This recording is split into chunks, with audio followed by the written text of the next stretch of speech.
overthinking tuh bisa juga bikin ini nggak sih kok, sampai akhirnya meninggalkan iman sendiri gitu. Kalau kayak gitu sebenarnya ada teori cara pikir yang ditawarkan dunia ya stoicism. Cara kita menafsirkan kejadian itu yang perlu kita ubah. Karena yang pertama ini nggak boleh diganggu gugat, karena itu udah yang pasti.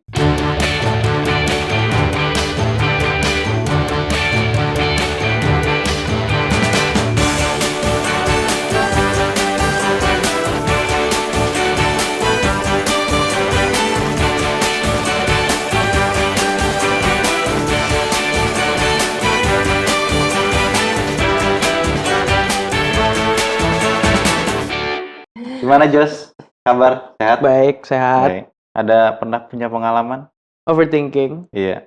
pastinya pernah, karena umur-umur segini aku sering mikirin juga masa depan, atau aku tuh juga sering mikirin kayak misalnya aku suka bandingin diri aku sama teman-teman lain atau sama orang-orang lain Oke. gitu yang misalnya punya achievement lebih dari aku.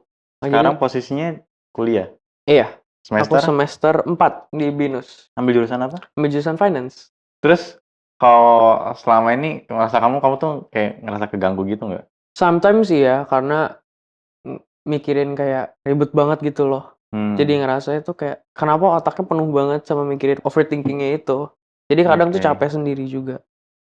Aku personally nggak ngerasa kalau aku tuh overthinking banget, cuman mungkin pasti ada lah overthinking yang aku mungkin nggak sadarin kalau itu sebenarnya overthinking. Ya mungkin misalnya ya nanti abis kuliah ini misalnya mau lanjut S2 atau enggak, terus kalau misalnya langsung lanjut S2 terus nanti pas lulus kerjaannya gimana, masih pengalamannya nol atau gimana. Jadi kayak, tuh gimana ya, sangat mengkhawatirkan ditambah climate, kerja kita tuh sekarang kayak hustle-hustle banget Iya, gitu kan. karena di dunia pekerjaan kan sekarang nggak kayak dulu. Dulu kan anggapannya kayak misalnya udah lulus kuliah itu udah bagus gitu kan. Kalau sekarang kan lulus kuliah nggak cukup, perlu banyak experience, perlu banyak skill-skill tambahan. Kenapa nggak cukup ya? Menurut aku bukan yang nggak cukup, tapi kayak di dunia sekarang ini untuk orang yang lebih banyak skill jadi lebih unggul untuk mendapat pekerjaan yang lebih baik, mungkin posisi juga lebih baik, dan ya mungkin gaji yang lebih tinggi juga. Bisa kasih contoh? Misalnya di dunia perfinansan itu yang aku tahu sekarang lagi dicari itu coding. Untuk ya orang-orang yang bisa coding, orang-orang yang bisa perpajakan yang lebih dalam lagi biasanya sih.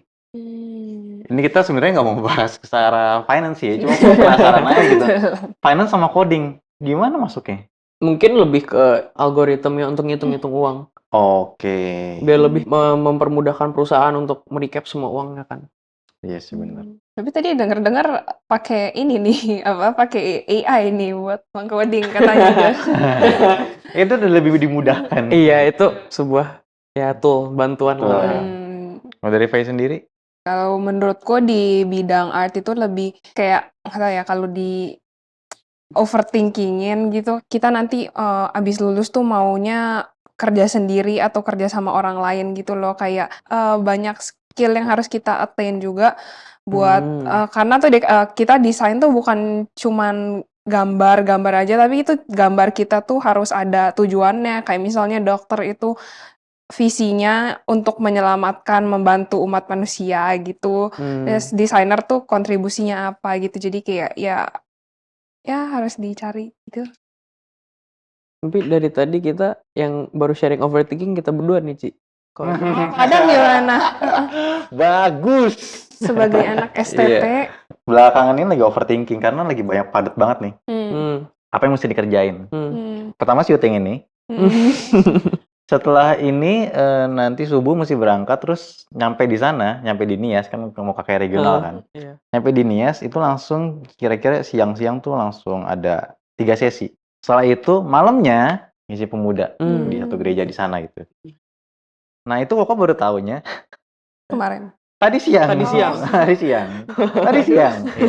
Gitu ya. Setelah itu ya nanti dari hari Senin sampai hari Jumat datang ke sekolah-sekolah kan untuk khotbah ke sekolah-sekolah yang di sana. Setelah itu pulang dari sana kan syuting lagi.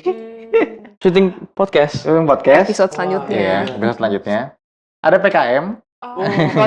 Khotbah lagi. Jadi overthinking tuh. Gimana ya ini caranya ya? Bingung nih caranya gimana ya? Nggak berhenti sama sekali Nggak loh berhenti. itu. Iya, nggak berhenti-berhenti gitu loh. Gila. Terus kayaknya kalau misalnya lihat ke depan, gimana bisa ya ini ya?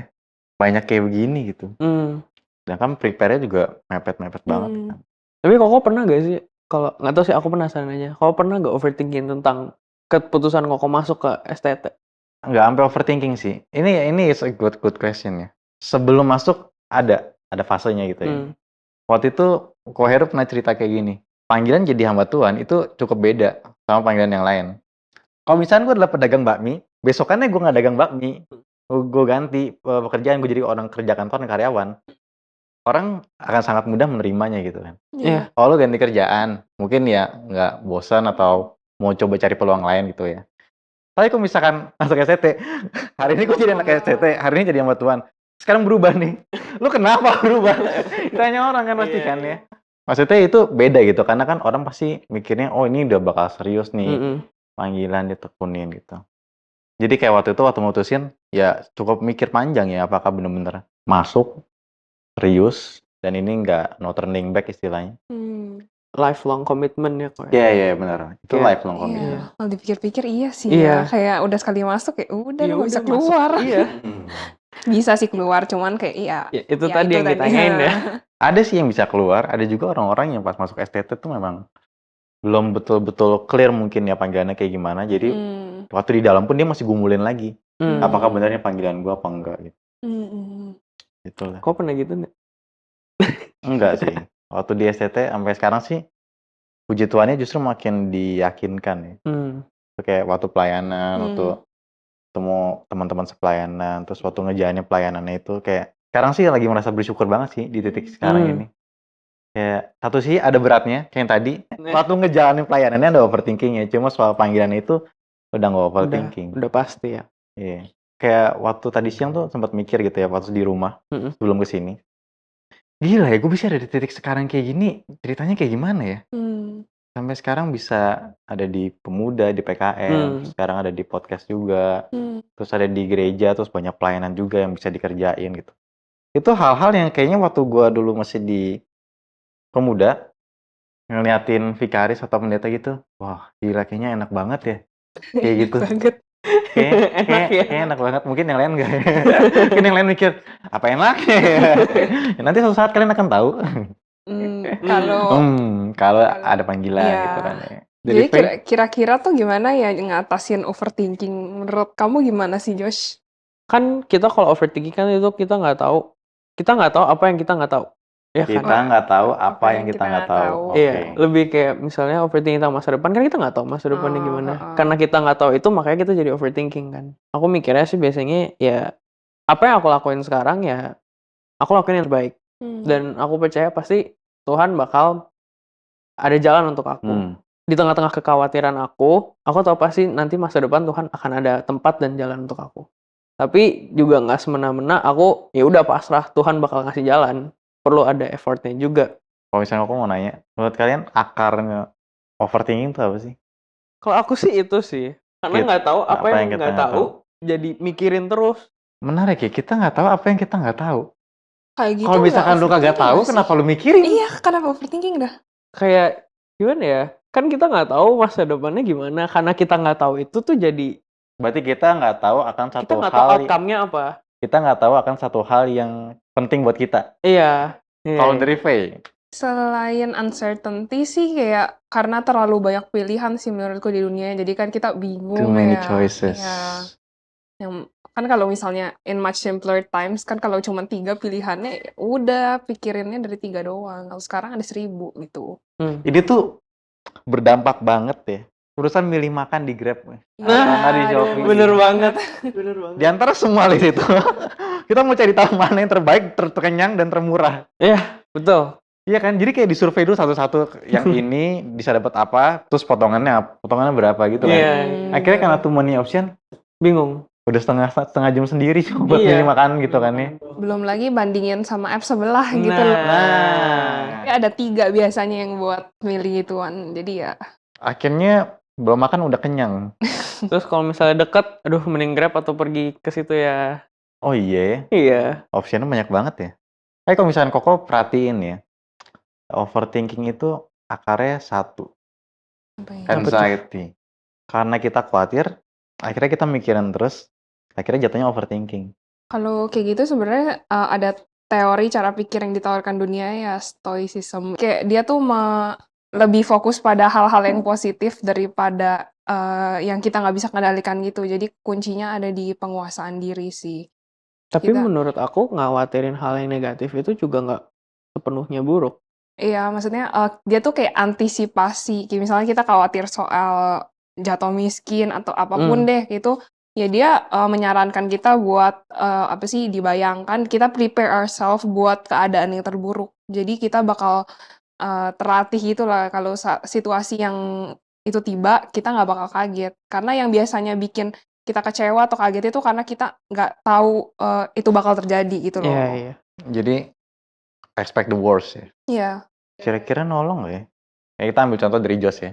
Yang paling aku khawatirin sih pekerjaan sih kok. Misalkan kita ekspektasi paling buruknya yang terjadi adalah Nggak dapat kerjaan. bisa dapat kerjaan. Kayak kerja sih dapat, cuman bagus atau enggaknya Nah, iya paling sesuai sama itunya, degree sesuai kita. sama Ya, ekspektasi atau ekspektasi. enggak. Terus sesuai sama jurusan atau enggak jadinya. Tiba-tiba Berarti jadi ya barista mungkin apa. ekspektasi paling buruknya ya itu nggak akan terjadi gitu lah ya, nggak dapat Hmm, kerjaan itu ya. Di rumah juga bisa dapat kerjaan gitu kan. Bersih-bersih. Bersih-bersih. Akhirnya dibayar sama orang tua. Iya. Ada juga kerjaan gitu kan ya tetap. Nah, terus kalau misalkan soal kerjaan terus kita ekspektasi yang terburuk, terus ketika itu yang terburuk itu terjadi, apakah itu akan menolong overthinking-nya? Atau justru malah semakin menambah overthinking-nya? Makin nambah.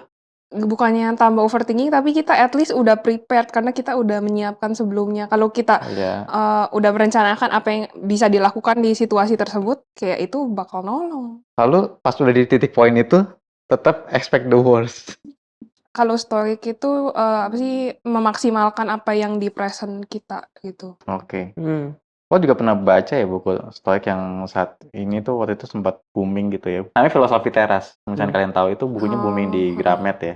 Filosofi Teras. Nah itu di Filosofi Teras tuh dia bilang, permasalahannya adalah sebetulnya tentang emosi negatif. Gimana lo bisa kendaliin emosi negatif lo? Pakai rasio.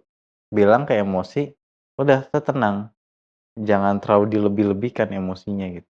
Jadi kayak ada rasio yang kendaliin emosinya gitu loh. Berarti lebih ke ini dong kok. Yakinin diri kayak untuk udah nggak usah overthinking gitu. Iya. Cuma kalau menurut Koko sih ya, misalnya gini, saya khawatir akan pekerjaan ke depan. Gitu. Lalu akhirnya kan kepikiran terus kan, khawatir kan ya. Ini obatnya apa ya?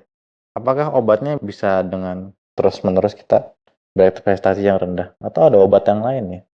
Aku sih keinget satu ayat, Matius 6:34. Janganlah kamu khawatir akan hari esok. Ya, burung pipit di udara dipelihara, bunga Masa bakung di padang. kita enggak? Masa kita enggak gitu kan ya? Kira-kira itu bakal nolong kita nggak sih? Ayat itu? Kadang-kadang enggak sih. Kadang-kadang enggak sih ya? Iya. Kenapa? Kenapa ya? Mungkin ini juga banyak teman-teman kita yang ngalamin hal yang sama ya. Karena nggak tahu ya, kayak nggak semua kasus hidup orang tuh berakhir dengan happy ending seperti yang maksudnya Tuhan bakal jaga bla bla bla. Kayak mungkin dari perspektif kita ngelihat kayak dari mungkin di akhir hidup orang itu juga misalnya matinya ya nggak enak atau maksudnya apa ya kayak jadi nggak kita ngelihat apa penyertaan Tuhan yang kayak Yang real gitu. iya nggak Atau tahu sih yang mungkin dari perspektif kita aja sih ngelihatnya tapi kita nggak tahu kalau dari dianya ternyata ya. Oke. Kalau kok melihat ya, mungkin orang ini ekspektasi apa yang akan dikerjakan Tuhannya juga berbeda gitu ya. Oh, ketinggian gitu kali atau gimana? Iya, jadi kayak Tuhan sekarang gue lagi susah. Gue lihat di Alkitab ada kata-kata ini. Maka harusnya Tuhan pelihara nih. Dan itu nggak salah. Tapi kayaknya mulai agak bermasalah kalau dia mengkotakkan Tuhan cara kerjanya harus seperti ini. Tapi nanti kalau misalkan ketika Tuhan cara kerjanya lain atau waktunya lebih panjang, nah orang itu bisa responnya beda, jadi kecewa. Sedangkan sebetulnya kan kita nggak bisa, tentu kita nggak mungkin mengkotak-kotakan atau membatasi cara Tuhan kerja kan ya. Kalau misalkan Tuhan kerjanya adalah dengan cara B, sedangkan kita ekspektasinya A, berarti ekspektasi kita yang perlu diperluas nih. Oh ternyata cara kerjanya Tuhan tuh bisa beda loh ya. Ambil contoh gini ya, pacar Koko tuh pas berapa bulan yang lalu, papanya tuh baru meninggal. Waktu pertama kali didiagnosa cancer tuh kaget, pacar Koko tuh kaget. Mmm. Nah, dia juga sempat ngalamin masa overthinking gitu ya. Terus ya Kristen nggak? Kristen. Terus Koko hibur nggak? Koko kasih tahu firman Tuhan, terus nguatin nggak? Kuatin gitu. Cuma ya memang ada fasenya, nggak gampang ya, nggak semudah itu juga gitu. Itu pasti ada prosesnya. Dan akhirnya pelan-pelan tapi belajar gitu. Kenapa ya? Ini kan what if-nya banyak gitu ya. Gimana kalau misalkan gua posisinya udah kaya? Gimana kalau misalkan gua posisinya udah punya uang sehingga gua bisa bantu pengobatan bokap gua? Sehingga dia masuk ke rumah sakit yang nyaman gitu. Nggak usah pakai BPJS, nggak usah ngantri-ngantri gitu segala macam. Itu kan what if-nya bisa banyak gitu. Iya. Tapi kalau misalkan sekarang gua nggak bisa bantu bokap gua. Kok Tuhan cara kerjanya kayak gini sih? Dan menariknya ya, waktu jalanin hari demi hari ya, itu ada aja orang yang bantuin. Jadi cara kerja Tuhan tuh kayak beda banget gitu loh. Kayak bisa di luar ekspektasi kita. Dan mungkin justru kenapa di luar ekspektasi kita, karena Tuhan mau ngajarin untuk kita berserah. Untuk kita tuh bergantung sama Tuhan. Kalau misalnya kita udah tahu Tuhan tuh bakal kerjanya seperti apa, ekspektasinya kita kayak gimana, ya akhirnya kita mungkin nggak bergantung lagi gitu ya. Nah, aku kayak Iya. ini kayak dari pikiran-pikiranku, maksudnya, berhadapan sama orang yang juga, lumayan keras lah ya terhadap, kekristenan mungkin ya, nggak tahu karena kecewa atau apa gitu. Cuma kayak aku jadi terpengaruh juga rasanya kayak jadi apa ya, ya overthinking juga ya jatuhnya ya, kayak Tuhan tuh jadi kayak, sengaja menempatkan penderitaan untuk orang supaya orang itu bergantung sama dia gitu loh, kayak aku jadi Oh. develop that thought jadinya. Jadi kayak sengaja ngasih penderitaan untuk memberikan pengajaran gitu Iya, loh. jadi kayak kebaikan tuh Iya. happiness tuh datang dari penderitaan, tapi dikasih juga sama Tuhan gitu loh. Jadi kan ya Kalau menurut Koko sih bukan kayak gitu pastinya ya. Ya kita tahu pasti dasarnya di dalam Alkitab kita tahu Allah itu baik. Cuma kenapa akhirnya datang penderitaan? Apakah itu hanya serta-merta untuk mendidik kita? Ini sulit dijawab, nggak gampang. Dan ini juga pertanyaannya Ayub kan di Alkitab kan ya. Kita ambil kasus yang lebih susah gitu misalkan ya. Gempa di Turki. Itu kan ribuan orang itu mati gitu loh. Dan orang itu bisa bertanya-tanya loh. Kenapa bisa ada bencana kayak gini? Katanya Tuhan baik. Nah cuma Koko percaya gini, Allah itu baik. Dan itu adalah satu hal yang kita perlu pegang. Ini jelas banget, ini nggak bisa diganggu gugat, Allah itu udah pasti baik. Sehingga ketika ada realita yang sulit kayak gitu kejadian, maka konklusi kita bukanlah Allah itu jahat atau Allah itu nggak ada. Tetapi cara kita menafsirkan kejadian itu yang perlu kita ubah. Karena yang pertama ini nggak boleh diganggu gugat, karena itu udah yang pasti. Itunya tahu dari mana? Kayak kita Iya. mastiinnya itu Kita dari mastiin mana? dari mana Allah itu baik. Iya, tapi itu juga bisa jadi overthinking Makanya nggak sih? itu adalah Iya nggak sih, Iya, Ci? karena Jadi overthinking juga nggak jadi sih? kalau Kayak misalnya lu berangkat dari Allah itu baik kan bias iya, banget gitu jadi loh. misalnya berangkat dari Allah itu baik, jadi munculnya gitu lagi nggak sih? Iya. Kok Allah baik tapi kenapa ada Iya nah gitu. itu. Makanya itu dikatakan iman. Karena Jadi nggak ada buktinya, nggak bisa jelasin. Koko juga nggak bisa jelasin loh. Kayak kenapa kejadian kayak gini gitu loh. Bahkan mau Koko kasih bukti segala macam pun ya, orang tetap bisa nggak percaya. Iya. Karena in the end tetap perlu ada iman gitu untuk kesana. Untuk percaya tetap Allah itu baik. Kenapa lo percaya Allah itu baik? Karena itu dikatakan Alkitab. Kenapa lo percaya Alkitab? Karena Tuhan Yesus bilang kayak gitu di Alkitab. Kenapa lo percaya sama Tuhan Yesus? Karena I'm a Christian, I'm a follower of Jesus. What Jesus says, I believe it. Tapi kadang kita juga ini nggak sih kok? Nggak tahu, aku ngerasanya kadang kalau misalnya yang negatif, begitu kayak misalnya gempa gitu terjadi, langsung mikirnya, kok Tuhan kayak gini ya? Tapi giliran ada yang baik, nggak mikirnya ke Tuhan. Nah kayak, kok Tuhan ngasih, bagus banget. Kayak, kok Tuhan ngasih ini ya, keren juga gitu loh. Iya. Itu kayak selalu bagus pasti, banget. kalau misalnya ada yang bagus, mikirnya misalnya, oh technological advancement atau apa gitu-gitu. Itu hasil kerja gua. Nah, jadi dapat yang kreditnya ngerjain. ke orang, bukan ke Tuhan. Iya. Iya sih kadang-kadang nggak tahu ya kalau misalnya dari kacamata orang yang ya belum punya iman misalnya ya terdengar kayak sangat omong kosong banget sih. Aku juga mungkin sedikit sharing dari topik ini kayak ya ada sempat menggumulkan hal itu kayak iya benar walaupun udah ya kayaknya lahir baru lah ya terus udah tahulah segala Tuhan ini gini gini gini gini, tapi pas dihadapkan dengan masalah kayak gitu langsung deh itu kayak, "Apaan sih gitu Tuhan?"